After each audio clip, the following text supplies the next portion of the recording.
we're going to be introduced to the characters in Peter and the Wolf, and we're going to hear their melodies, and we're going to find out what those melodies tell us about those characters. I think it would be fun to have my own melody, so that every time I walk into the room, everybody knows I'm there because I hear my tune. Does anybody have a melody they think would be fun to have? Do you have a melody? No? What melody would you like to have? What's your name? Melanie? What's your melody, Melanie? Melanie Gilbert. Can you sing it? No. Well, I'll play you the melody that I'd like to have every time I walk into the room. Would you like to hear it? Here it is.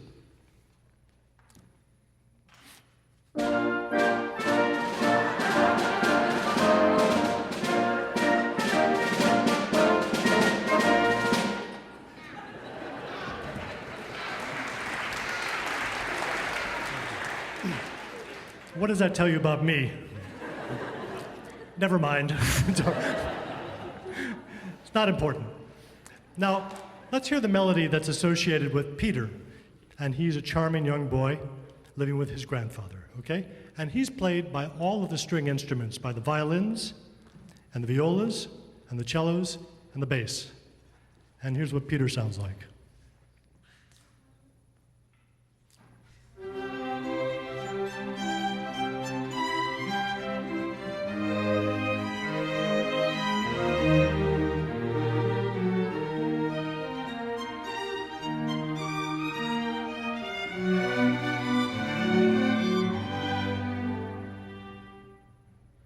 Isn't that a beautiful tune?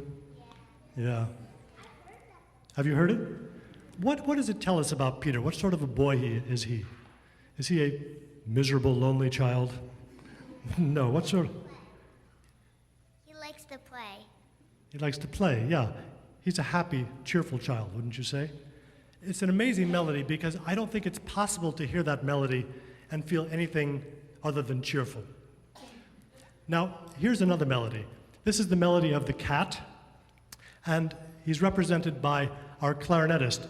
This cat is always a clarinetist in this program, but I must tell you, our clarinetist is not just any clarinetist.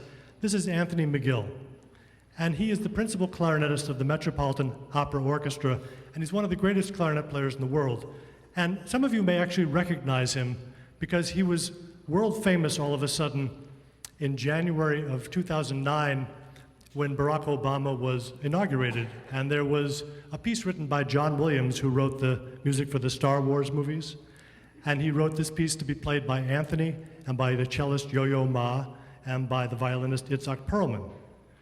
And so 3 years ago he was suddenly world famous, and today he's just a little cat in Peter and the Wolf, which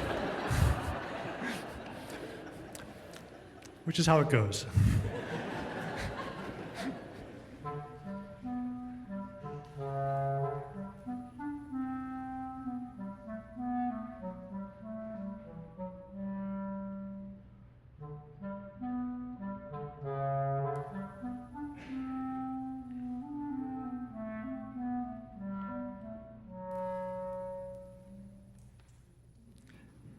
Nice, huh?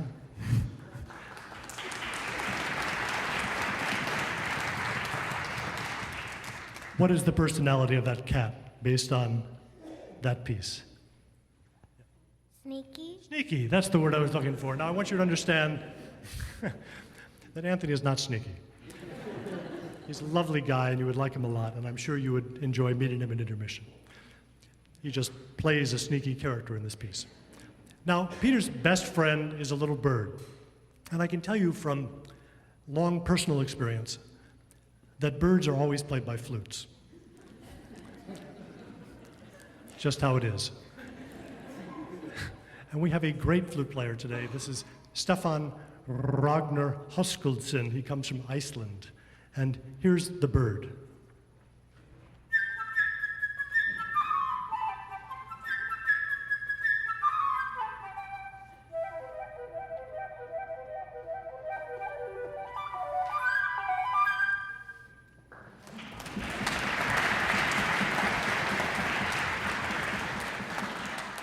So as you can hear, the bird is a show-off.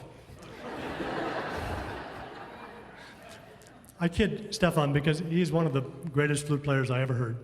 And you're going to get to hear him a lot in the second part of the concert. He's going to be playing Mozart's concerto for bird and harp. And he's a wonderful player. And actually, I played first flute in the Met Orchestra for 30 years, which is hard to believe. And now he plays first flute. And I want to tell you, I taught him everything he knows. Now, he laughs. There's another bird in this story, a different kind of bird, a duck. Ducks are often played by oboes. And we have a great oboist here. This is Elaine Douvas. She is the principal oboist of the Metropolitan Opera Orchestra. She is also the head of the woodwind faculty at the famous Juilliard School of Music. And today she's just a little ducky. So.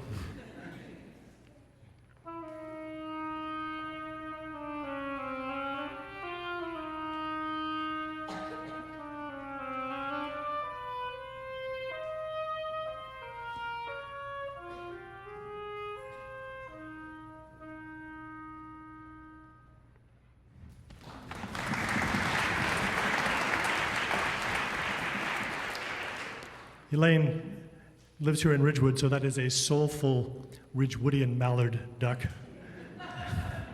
And she and I joined the Met Orchestra the same year, 1977, we're the same age, and she looks half as old as I am. So that's why I kid her so much. And we have Mark is going to play the bassoon, and the bassoon represents grandfather.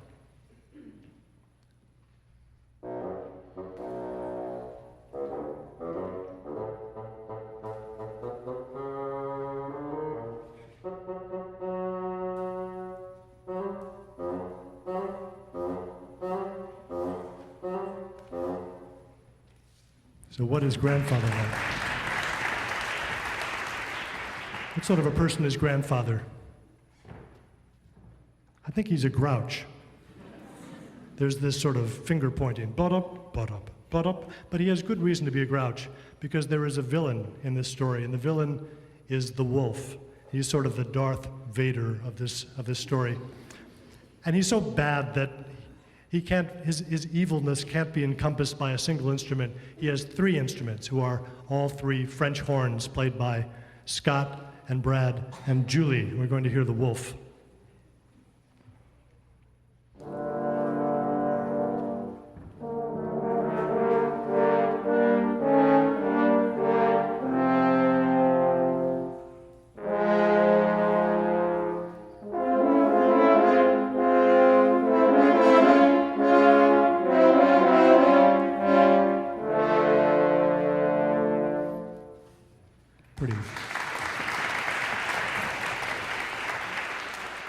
Pretty nasty sounding wolf. Yeah, he picked the nastiest instrument to play, which is the French horn, but these guys play it beautifully. And of course, there's a group of hunters who are hunting that wolf, and they are played by all four woodwind instruments, the flute, the oboe, the clarinet, and the bassoon, and they're accompanied by the strings. Here's what it sounds like.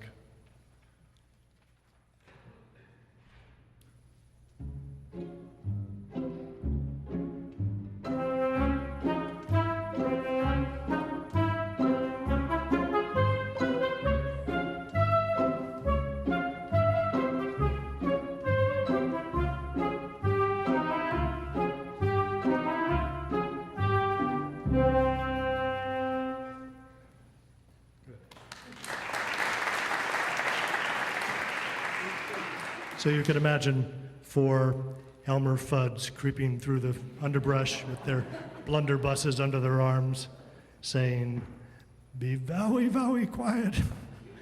I'm hunting wolves." And of course, the sound of those blunderbusses is made by the percussion instruments. We have the bass drum played over here by Greg, and the timpani played over here by Scott.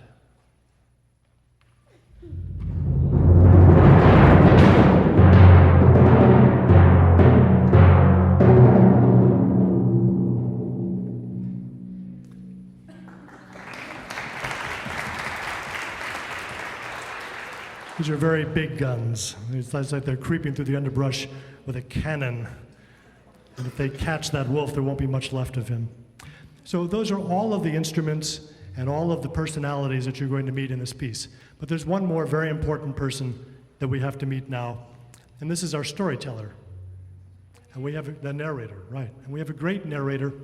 She's a great friend of mine personally and of Parlance Chamber Concerts and of all music lovers in New Jersey and in New York and in Connecticut, because she is the radio announcer in the daytime for our classical music radio station, and her name is Midge Woolsey, and it is a great pleasure and honor to welcome her now.